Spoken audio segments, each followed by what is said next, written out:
Life insurers put life into the things you live for. The new factory that's hiring your neighbors. Maintenance on the bridge that keeps traffic flowing. The paycheck that puts pizza night on the table. Life insurers contribute $8 trillion to the U.S. economy through bond purchases and other investments, and protect the financial security of 90 million American families, like yours. See how life insurers put life into America at acli.com. Paid for by the American Council of Life Insurers.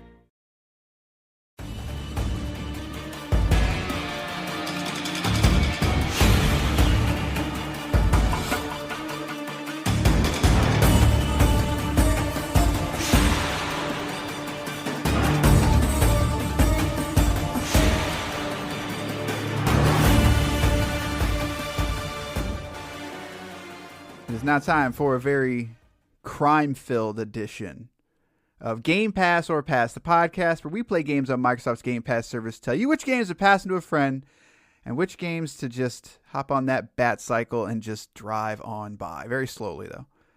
I am Corey. I am joined by your resident crime-filled... I was going to say you're a crime-filled neighborhood, but that doesn't make sense. Your resident crime fighter, Basher. That'd have been racist also, like just because I'm an urbanite living in an urban area. This is a crime field. This is a audio show. I have no way of knowing that. I can't. That's racist for assuming that I thought that. If that makes sense, that is. We are not here to talk about racism. No, we're here to solve racism, guys. With crime. I don't. Is that the secret to everything? Is that we need the crime to fight the crime? It's like escalation. It's like that scene from Batman where he talks about if they get Kevlar or we get Kevlar and they get armor-piercing bullets. This has gone on way too long. Gotham Knights. That's what we are here to talk about. I can't believe we're here. Here are the details on this title. Batman is dead. A new expansive criminal underworld has swept the streets of Gotham City. It is now up to the Batman family, Batgirl, Nightwing, Red Hood, and Robin to protect Gotham, bring hope to its citizens, discipline to its cops, and fear to its criminals. From solving mysteries that connect the darkest chapters in the city's history to defeating notorious villains in epic confrontations, Gotham Knights is an open-world action RPG set in the most dynamic and interactive Gotham City yet. Patrol Gotham's 5 distinctive boroughs in solo or in co-op and drop in on criminal activity wherever you find it. Your legacy begins now. Step into the night. And spelled with a K. Very clever. Very clever, gents. This is available on Xbox Series X and S as well as PC. It does have crossplay as well as cross save. We actually did the thing where I was on PC and you were on Xbox. This was one where they canceled the last gen version and they did not only brought out for the big boy consoles, the modern consoles. We have a main story of 16 hours, main and extras 27, completionist of 48 hours. I'd actually believe that one. And Gotham seems Knights. Accurate too. Let's talk about it. Let's talk about a game so bad apparently that I got a text message from my good friend John saying he uninstalled this after about 30 minutes. Yeah, this is a weird one. This was a game that, that WB was pushing pretty hard.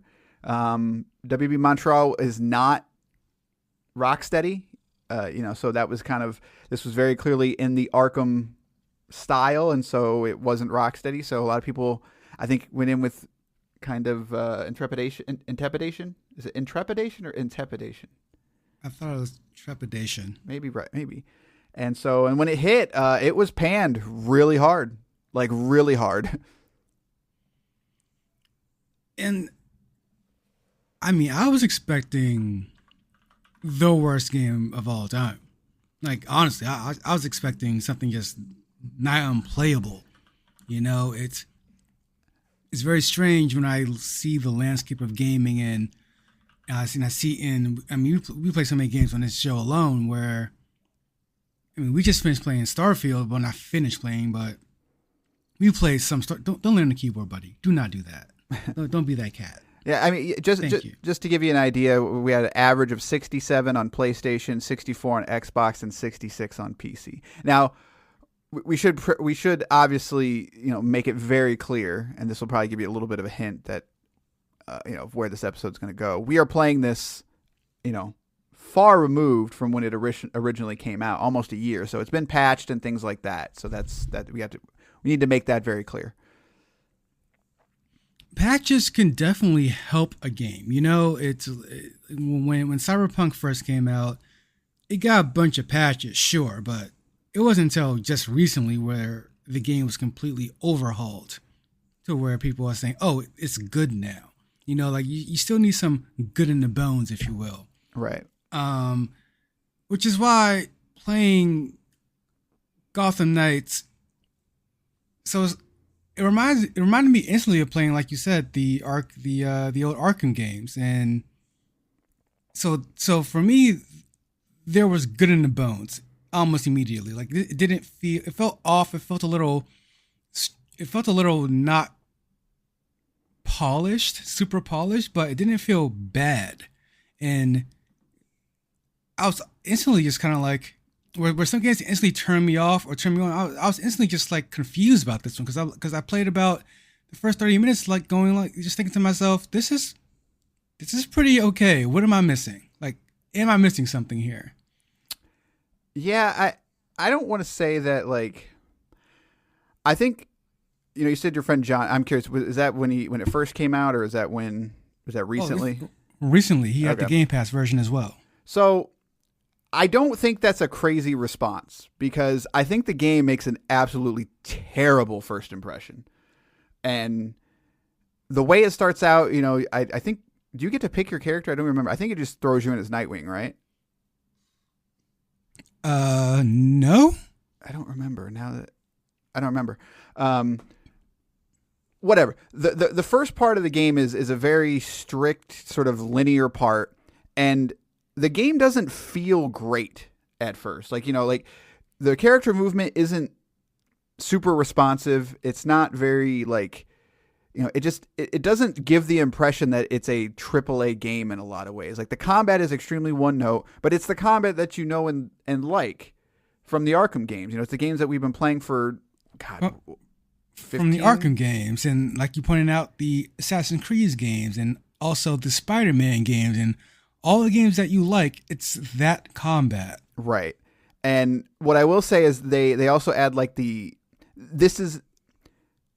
it's been a long time since I've played those Arkham games, but so the Spider-Man game is more current in my brain of you've got your ranged attack as well. I don't remember if that was a thing in Arkham or not. It probably is, but yes, you have batarangs. So I think the same button too. Yeah. So it was kind of the thing that threw me off was I was like, this ranged attack is kind of dumb. like it doesn't do a lot of damage. It doesn't really do anything. Like, I was kind of confused by it. And so, like, for the first hour and a half, I was like, I don't know, man. Like, this just feels kind of undone in a lot of ways. Like, we'll see. And then we hopped in together and we were just sort of fighting crime, and it was kind of nifty, like us kind of doing our own thing, and then I would kind of go do something, and then you would do something, and then we would kind of meet up in the middle and fight some bad dudes together. What really, I don't want to say sold it, because that's not what I would say at all, but the thing that held me long enough was jumping in with a friend, because anything is more fun when you can do it with somebody else. So true, yeah. And I think, like, as I started to level up and, like, as you start unlocking some things, and then you told me about the knighthood stuff, and, like, it unlocks this whole other tree, and it's just, like, things started falling into place for me. And then, unfortunately, I started to really like this game. really like, I was like, man, I kind of want to, like, I just want to keep playing this. I got to get on and fight more crime. Like, that was our running joke for, like, a week. Right. Like, I'm fighting crime. I have to go fight more crime. I go sleep thinking about crime and all that crime. You're right, because when you get a second person in that world with you, the good in the bones start to creep in a bit again, because Gotham City is much like New York for Spider-Man. the city itself is sort of a character. So it's that same world, that same environment, but now you got a buddy and you're just dropping in on bad guys, beating them up and swinging back out and traversing the city in a pretty fun way. I mean, I played as Batgirl, so I got the basic kind of gliding stuff that you got as Batman in previous games. You played as a few different characters, so all the other three characters essentially. So yeah, I definitely dabbled in all of them, actually minus Batgirl, because that was one of those, like, I just kind of left her because I knew you were playing as her kind of thing. So, but just traversing through the city as each of these characters, it's not quite Spider-Man level fun, but it's fun enough. I mean, again, like,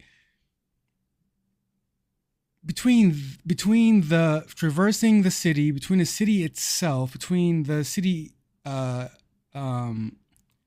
environments but activities, I'm with you. Like, at some point I'm resisting the urge to like what I'm doing, but I'm like, no, I'm enjoying this rinse and repeat thing.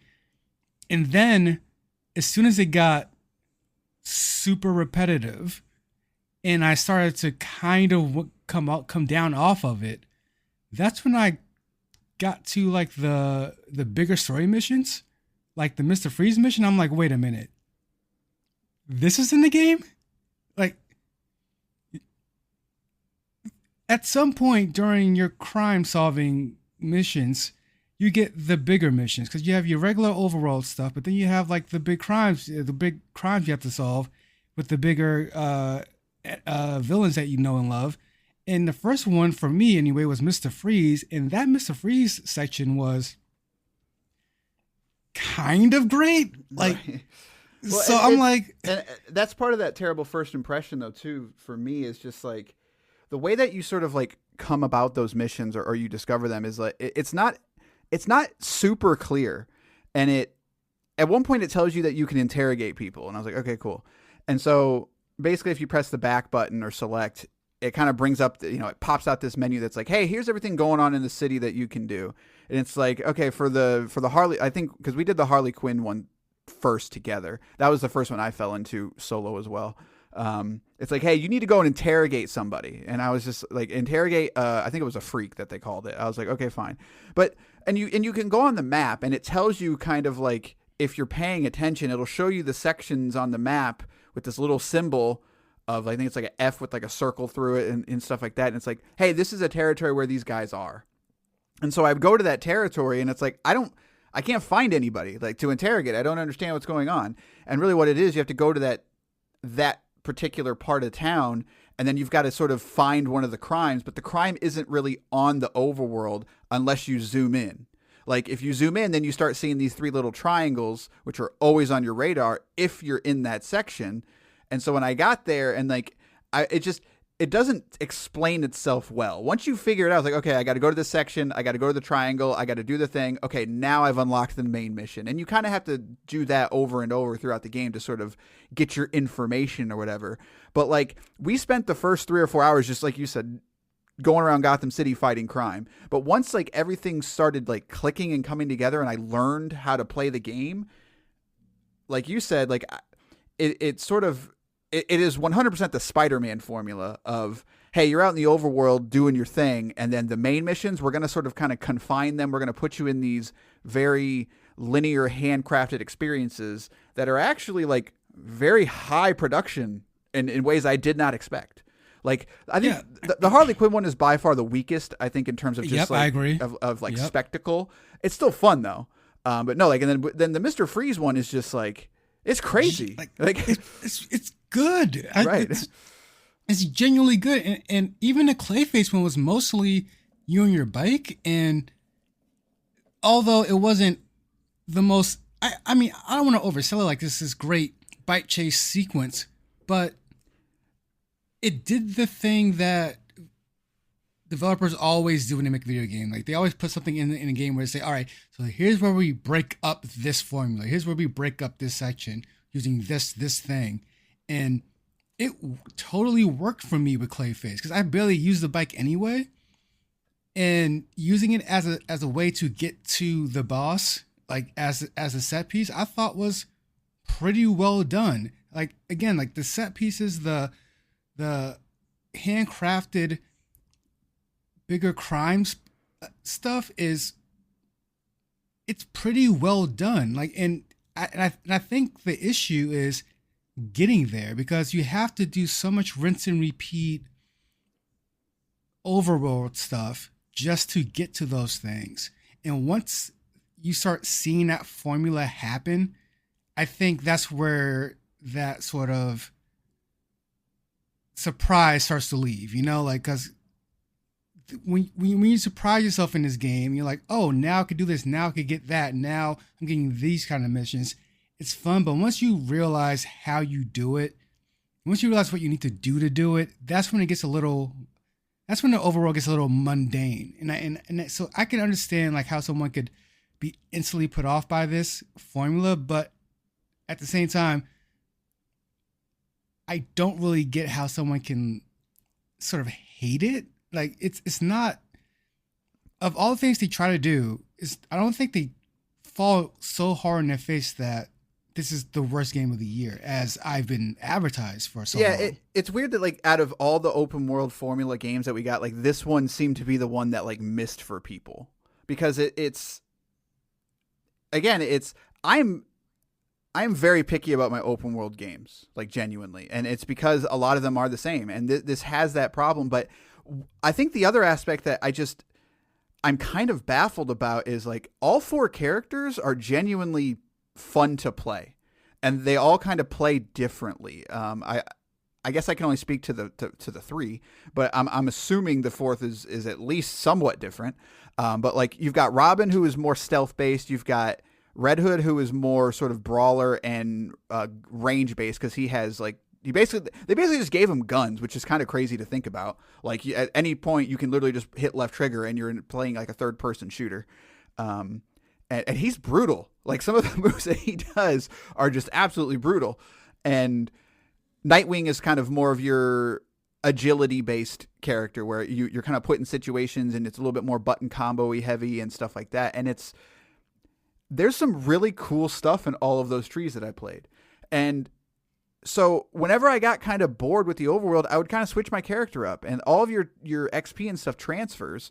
So anytime I would pick up a new character until I got to the end when I sort of maxed out all the trees, like I was learning something new or I was playing it a slightly different way.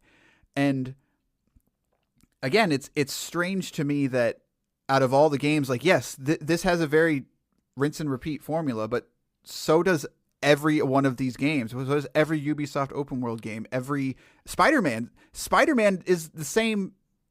It's been the same game for 15 years, guys. But like, look, I like Spider-Man a lot. I do too. I don't think this is drastically worse than Spider-Man. Spider-Man's a better game because it's paced well and it teaches you how to play the game better. But that game is super repetitive. Like, specifically Spider-Man. Miles Morales kind of fixed that problem, but Miles Morales is also a 10-hour game versus a 30-hour game, you know, like, so they didn't have that issue, whatever you want to call it, but it's a bit crazy to me. And I know like now we're sort of just talking about like what everyone else has to say about it, but it's surprising because there's production here that I just everything that I read and saw basically made it sound like this is a boring open world game with nothing to do. And I'm like, yeah, did you play this? Like, like, did you actually play it? Like, or like, but if you played the first hour and you bounced off of it, totally understand it. Yeah, I get it. Yeah, I totally get it. But I don't know if your criticism is valid at that point, if that makes sense. I was sincerely hoping that you would jump on this game and then tell me why I'm supposed to not like it. Because I was having a good time with it, and then so okay. I guess sorry. Go ahead. I do need to preface. I need to preface this too of that. I think this game feels bad on console. It's playable on console. Yes. I played on PC. PC version is more than fine, where I was consistently getting, with ray tracing, 70 plus frames. This game feels drastically better combat wise with a higher frame rate. Like to me, well, just moving feels better. Yeah, exactly. So I need to preface that as well, I guess. But you played on console the whole time, and you didn't really have any problems. So I didn't have any problems, but I switched to PC here and there, just for a few hours, and and I agree with you. It felt drastically better. It's a night and day difference, honestly. Like it's completely playable on PC, but the console version is a bit jank. There's some jank to it, and I don't know if it's jank. It's just it just doesn't. What's the word? There's nothing wrong with it. Like it works and it plays, and but it just, the controller latency and like just the way that the game moves, it feels better when it's moving fast. It's when you're playing, and so it'd be interesting to go back and play that original version of Arkham that ran at 30 frames and stuff like that. It's just like, it's almost like the game speed needs to be faster or something. Something just feels a little bit off when it's at a lower frame rate, which is, that's not me trying to be like a PC elitist or whatever. Like I tend to play on console if possible. No, you should be. It's a superior race. You're not wrong. But yeah. No, the game even plays better faster if you, the gamer, play it faster. I've realized the stealth stuff is dumb in a good way, if you will. It's because it allows you to do all this very cool, fast, slick Batman stuff without any of that overly forced stealth. Like, let's slow everything down here. Like, no, even stealth stuff is done super quick. You can clear out rooms super quickly and just and it feels very like fun when you're moving very fast. But I did want to talk about some things that I didn't like, that I could definitely see people essentially hating. The gear system, I think, is pretty dumb. I don't like. So essentially, each character has their melee weapon, their suit, and then their throwable weapon. You get new weapons through crafting. So that means you have to collect materials. You collect materials through a host of different things, just by beating enemies in chess, by completing challenges. They just throw XP and materials at you all game long. The issue is, it clearly feels like this was a part of a system that someone, how do I describe it? This game started out as a weird service game, or a weird, like, there was no chance that there was multiple currencies that you could pay for in this game at some point. Like, it almost looks like it. Like it right. Feels like it, and you can definitely see it. And they left. You can feel how when you take out the currency part, the pay to play part, and you just leave the rest of it behind, how kind of broken it is. It almost needed, you almost needed to pay for it at that point, because now it's in the game and you're grinding for it instead of paying for it. And that grind can get real annoying if you're trying to do certain things. Right. And for me, I didn't have to grind it. Like, the game gives you so much stuff. Like, I never really had to grind for it. And it's that weird Destiny system to where it's, hey, like, you're going to get a new stick, whatever they call whatever Nightwing's weapon is. And this one's got a 550 and the other one had a 330. And so it does the exact same thing. It's just that since the number's higher, you hit harder. Like, it doesn't drastically change how you play the game, but you're doing that thing where you're chasing higher numbers for no real reason. But I never had an issue getting the higher thing. Like, basically all it was is I had to remember to go to the screen and I'm like, oh yeah, I haven't upgraded my weapon in a while. Click, done. Like, I didn't have that issue. It's dumb that it exists because it clearly was part of something bigger, but to me it wasn't a problem, if that makes sense. No, it does make sense, because I agree with you. It wasn't a problem for me gameplay wise, but I can see why someone would hate it for that reason, or at least dislike it for that reason. But it's like you said, like, you get so much of the material. Yeah, a lot. And then I guess, I mean, but I think part of that reason is because they want you to the costumes in this game are genuinely cool. Like there's a lot of them, and like every single character has quite a few, and they want you to sort of craft. I think they want you to craft all of them, but basically, I think what everyone's going to do is they're going to scroll through and like, oh, this one looks cool. Like because that's what you do with costumes, right? Like you pick the one that you think looks cool. But I did find myself also like there was one with Nightwing that was just hideous, and I was like, but it's the highest one, so I guess I got to use that one, So there's that aspect too. I think if you crafted everything on those lists, you'd probably run into that problem. But the game, there's no reason to do that, I guess. The only reason to really dive into that crafting experience is when you start replaying bosses and doing the night raids. That's where the difficulty starts to. That's their end game essentially in this game. The night raids and then the boss rushes, because the bosses are like level 30,000, and by the end of the game you're level like 3,000 or something. So they definitely want you to do a bunch of night runs, a bunch of boss runs, and then you just keep doing that with your friends over and over again. And that's their end game. And you know what? It's not a terrible thing. It's super repetitive, but at this point in gaming, I don't think anyone can name 5 games that do an end game like that spectacularly. Like most games need to end. Most games try to do that. That's Destiny the game. Destiny is like you run that you play the same thing 1,000 times. That's Diablo. That's all you do. Yeah, right. Yeah. I say that as a Diablo player. Like, and even Diablo players can tell you like, well, this Diablo did it way better than this Diablo because this, that, and the other. Like, this is one of those games where the end game doesn't do it nearly as well. But at the same time, I mean, I didn't even argue it does it badly, because I did run a few of those night runs by myself, and it's just, it's probably the most boring parts of the game for me. And it's at the end is the part this thing they want you to do the most by the end of the game. But honestly, you don't need to do that. Like, if you just go through this game at your own pace, by the end of that game, by the end of the game, by the end cutscene, when you're done, just put the controller down.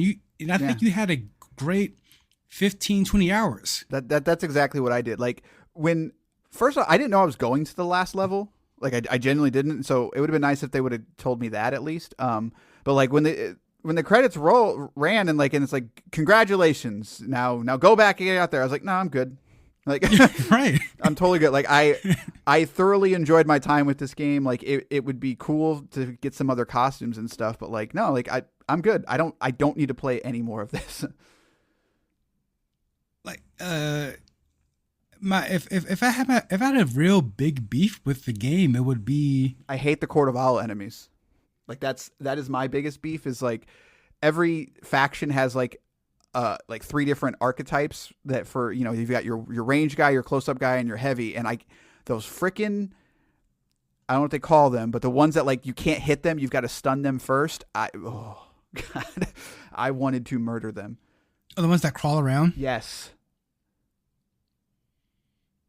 See, once you see any mode where you're mixing and matching these enemies, I hate them in a good way, where it's like they pop on screen, I'm like, oh great, I didn't have to deal with that, because the gun guys or whatever. But the ones that crawl around the floor like those, yeah, those are nice and annoying. But it's, again, like, but are they annoying? It's not a big deal, right? Are they annoying, or is it that I'm annoyed that I can't? Punch your punch your crime way through it, right? Like it reminds me of the criticism of I cannot remember the enemy in Doom Eternal that everybody hates. Why am I blanking on? Crusader? Is that what his name is? I think we're the wrong one. Basically, like he's completely. You have to stop moving in Doom Eternal to fight this guy, which is like the opposite of what you want to do, right? It's like this is Doom. I want to keep moving, and it's a valid argument to be like, this guy's annoying and I hate it. But at the same time, it's like, is frustration part of being better? Because once I stopped and I was like, okay, fine, I will start playing by your freaking rules. They're not a problem. Like it's not like the game they're not difficult to fight. It's just, I can't fight them the way that I want to fight them. And I don't know if that's a criticism or not. But I hate them with a passion. I absolutely hate them. Yeah, I mean, like, I'm in a weird position because I'm like, you're not supposed to like this game. Right. You're just not. Like, everyone hates this game. Like, everyone knows this game's bad. It's a bad game. Then I'm like, I like the game. But it's, to me, again, it's just strange because like I'm part of the problem though too, right? Like I heard the scuttlebutt and I didn't make my own opinion for myself, but also like I wasn't super interested in it anyway. Like I'm that person where I played Arkham Asylum and then I played Arkham City and I was like, I'm good. Like when you took this to an open world, I just don't care anymore. Like I really don't. So that's when I saw this game. I was like, I love Nightwing. I want to play as Nightwing, not in this game. So you weren't going to get $70 out of me. And the biggest thing I heard was the performance was terrible on PC, which I'm sure it was. It had stutter compilation problems, but that's now fixed. And so we have the benefit of coming to this for significantly cheaper. Like if this, right, exactly, yeah. Like if the game was broken on PC and it was $70 and all that, like I'm with you. It's terrible, but that's not how we get to view it. Fortunately and unfortunately, I guess.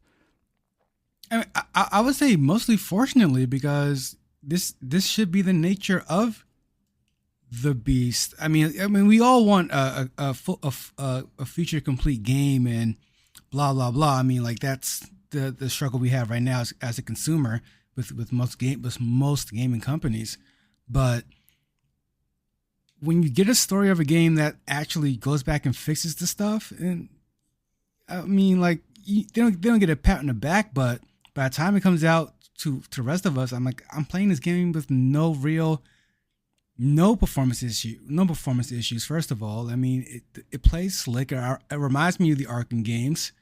I genuinely like it. It's strange because I went into the game thinking, yeah, 30 frames sucks. There should be a 60 frames mode. So when I hopped on PC, I originally wasn't playing with ray tracing, because that's the reason why the game runs at 30 frames on consoles, because it forces ray tracing and there is no way to turn it off. And if it's similar to the situation with Jedi Survivor, there was a performance mode in Jedi Survivor, but it still had ray tracing on, and ray tracing, we're just not there yet. Like PCs are not able to run ray tracing with, even with a powerhouse PC, you can't get super solid frame rates. We're just now getting there on PC. So like consoles, it's a promise that they're just not able to fulfill, right?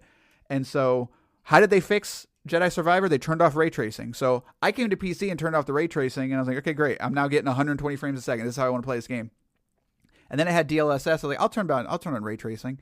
I played with ray tracing for like 5-6 hours. I was like, okay, I'm going to turn this back off now. Game is ugly as sin without ray tracing.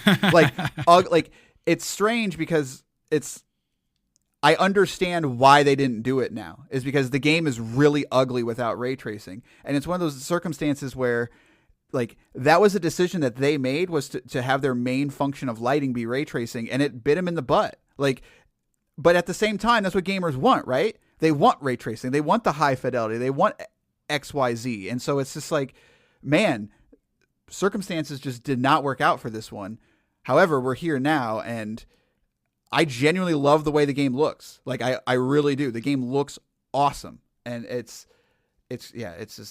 weird. I don't remember where I was going with that. I cut you off, but yeah.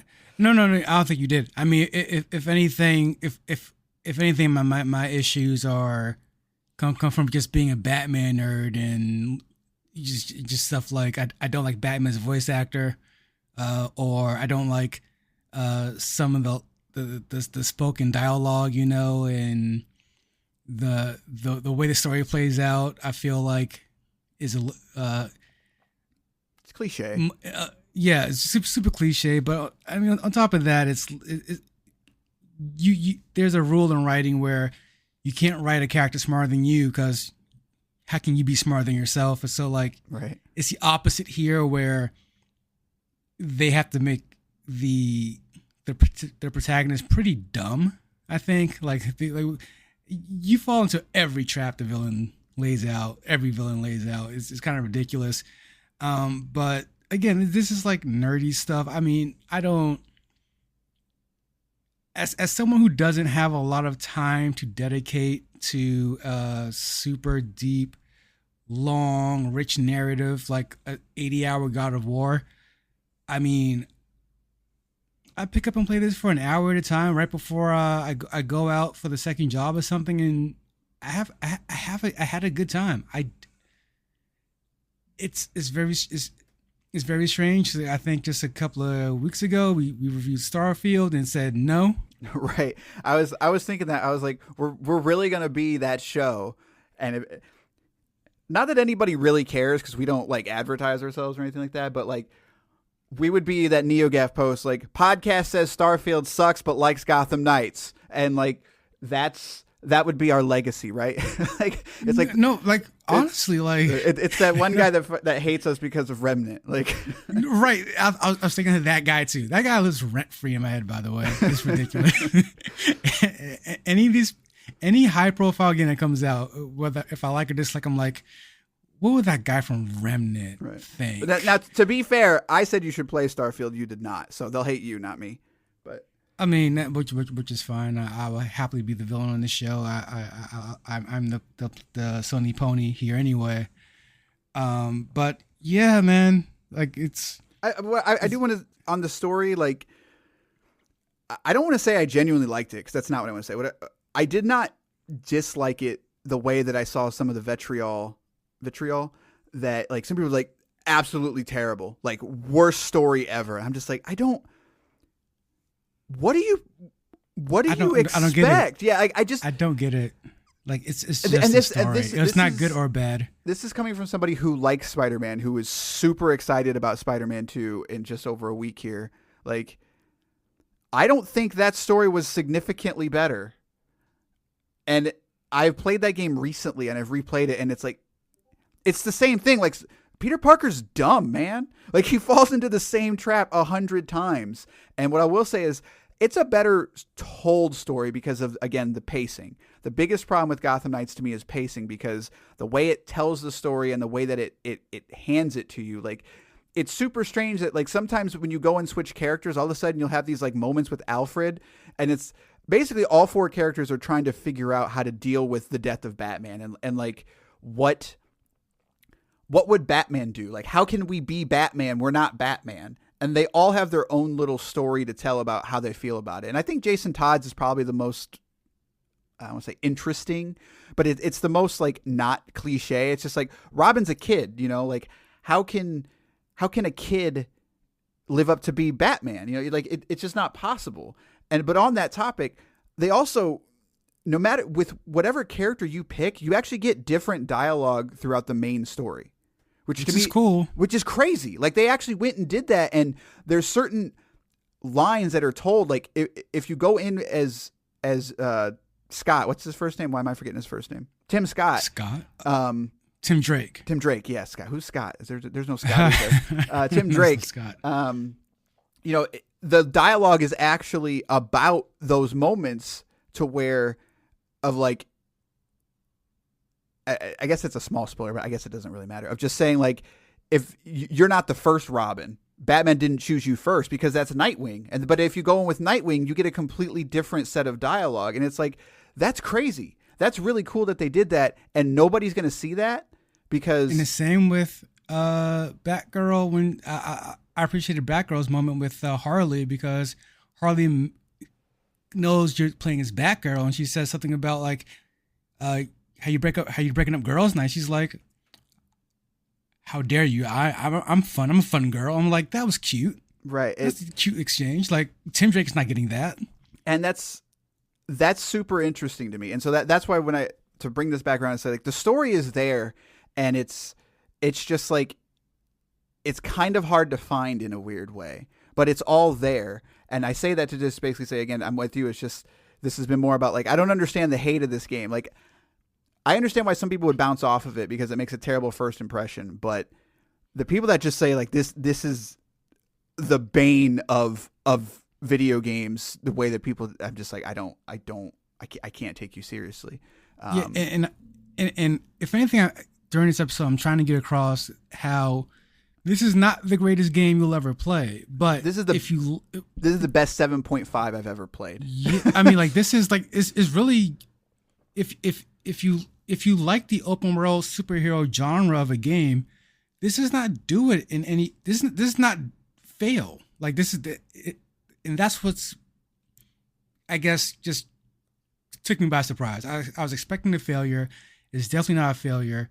It's something you should definitely grab a friend and go fight crime with. I mean, if there's anything more that I want from this game, it would have been more of those handcrafted Mr. Freeze moments, those handcrafted Clayface moments.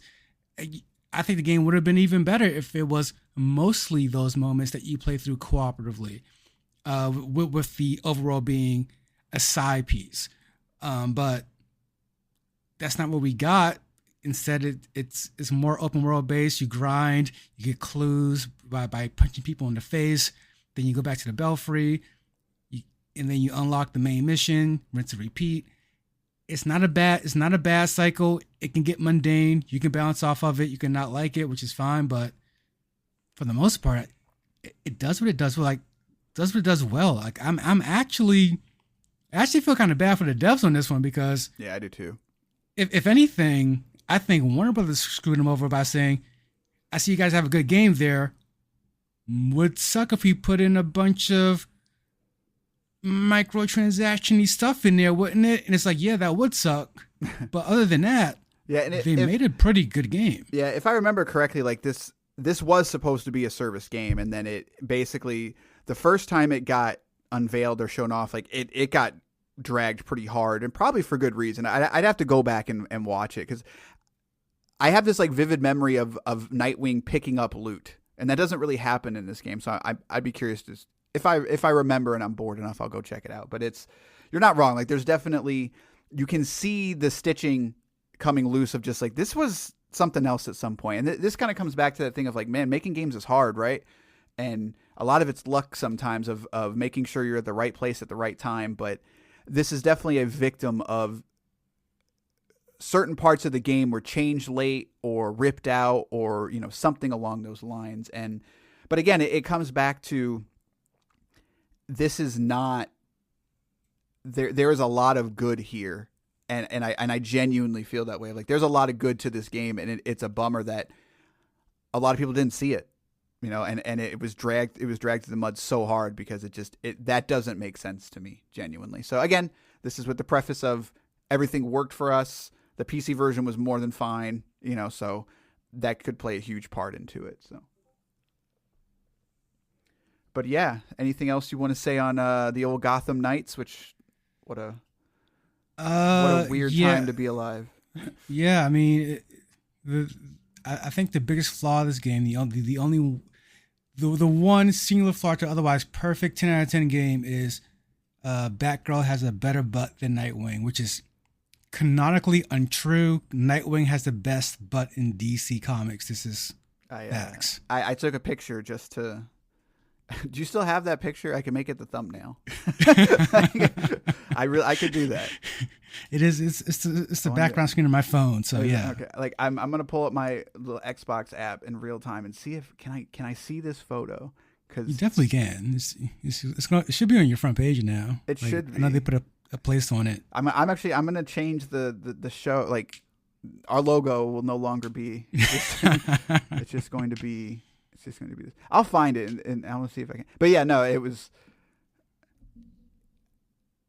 it's weird. It's weird that I'm still like trying to talk myself out of it in a weird way. But I'm like, no, like this is genuinely how I feel. And I enjoyed my time with this game a lot more than I anticipated. So, but all right, that is going to do it for this episode. Next time, we're playing some Forza. We're also playing Cocoon. So we'll definitely be talking about those games. And then I know you were interested in the Lamplighters League. Have you checked that out at all? I've been playing it. I have thoughts and opinions. I don't know if I'm going to have time to get to that one, honestly.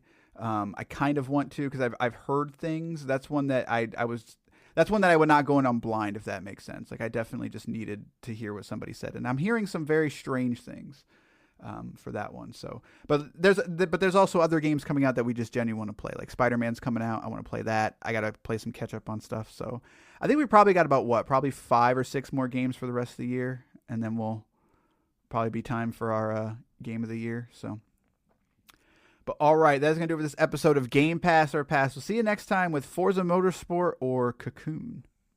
Good day, sirs. Life insurers put life into the things you live for. The new factory that's hiring your neighbors. Maintenance on the bridge that keeps traffic flowing. The paycheck that puts pizza night on the table. Life insurers contribute $8 trillion to the U.S. economy through bond purchases and other investments, and protect the financial security of 90 million American families, like yours. See how life insurers put life into America at acli.com. Paid for by the American Council of Life Insurers. This episode is brought to you by Progressive Insurance. You chose to hit play on this podcast today. Smart choice. Make another smart choice with AutoQuote Explorer to compare rates from multiple car insurance companies all at once. Try it at Progressive.com. Progressive Casualty Insurance Company and Affiliates. Not available in all states or situations. Prices vary based on how you buy.